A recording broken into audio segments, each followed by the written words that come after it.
சொந்தங்களே, இன்னைக்கு நானா ரெடி பண்ண என்னால முடிஞ்ச ஒரு குட்டி கதை உங்களுக்காக. ஸ்கிப் பண்ணாம கடைசி வரைக்கும் பாருங்க. அது உங்க வாழ்க்கைக்கான ஒரு மோட்டிவேஷனா கூட இருக்கும். இதோ கதை உங்களுக்காக. கடலோரம். அலைகள் மெதுவா வந்து போகுது. மணல் மேல காலடிச் சுவடு மட்டும் மிச்சம்.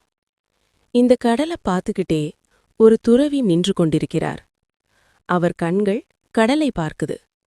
ஆனா அவர் நினைச்சுக்கிட்டு இருப்பது வாழ்க்கைய பத்தி. இந்த துறவி ஒரு காலத்துல நம்ம மாதிரி ஒரு சாதாரண மனிதன்தான். கனவுகள் இருந்தது, ஆசைகள் இருந்தது, நம்பிக்கையும் இருந்தது. ஆனா தோல்விகளும் இருந்தது, வலியும் இருந்தது. ஒரு நாள் அவரோட வாழ்க்கை மொத்தமா சிதறி போச்சு. வேலை போச்சு, உறவுகள் விலகிச்சு, நம்பிக்கை உடைஞ்சு போச்சு. என் வாழ்க்கை இதுக்கப்புறம் மாறாதா? இன்னும் மனசுக்குள்ள தினமும் ஒரே கேள்வி.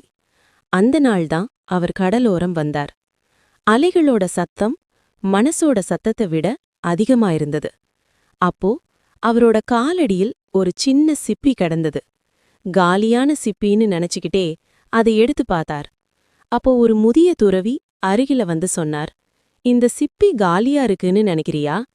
இதுக்குள்ள இருந்த உயிர்தான் இதுக்கு இந்த வடிவம் கொடுத்தது. உள்ளிருந்தது போனதுக்கு அப்புறம்தான் இது உலகத்துக்கு ஒரு பாடமா மாறுது. அந்த துறவி சொன்னார், வாழ்க்கையில உடைஞ்சாதான் உருவாகும்.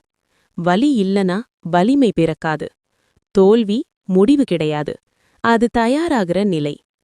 கடலை காட்டி அவர் சொன்ன வார்த்தை, இந்த கடல் தினமும் அலைகளை இழக்குது. ஆனா கடலாக இருப்பதை ஒரு நாளும் இழக்கல. அந்த நாள் முதல் அவர் ஓடல, ஒளியல, தப்பிக்கல. அமைதியா தன்னை புரிஞ்சுக்க ஆரம்பிச்சார். கோபம் குறைந்தது, பயம் மாறியது, தெளிவு பிறந்தது. இந்த கதையை கேட்கும் நீங்க இப்போ வாழ்க்கை சரியா இல்லைன்னு தோணுதா? ஒன்னு மட்டும் நினைச்சுக்கோங்க, நீங்க தோற்றவர் இல்லை, நீங்க தாமதமா மலர போறவர். சில விதைகள் மண்ணுக்குள்ள அதிக நாள் இருந்தாதான் வலுமான மரமா வளரும். இது முடிவில்ல, இது உங்களோட அடுத்த அழகான ஆரம்பம். என்ன சொந்தங்களே, கதை உங்களுக்கு பிடிச்சிருந்ததுன்னா ஒரு லைக் கொடுத்துடுங்க. உங்களுடைய ஃப்ரெண்ட்ஸ்க்கு ஷேர் பண்ணுங்க. மறக்காம நம்ம சேனலை சப்ஸ்கிரைப் பண்ணிக்கோங்க.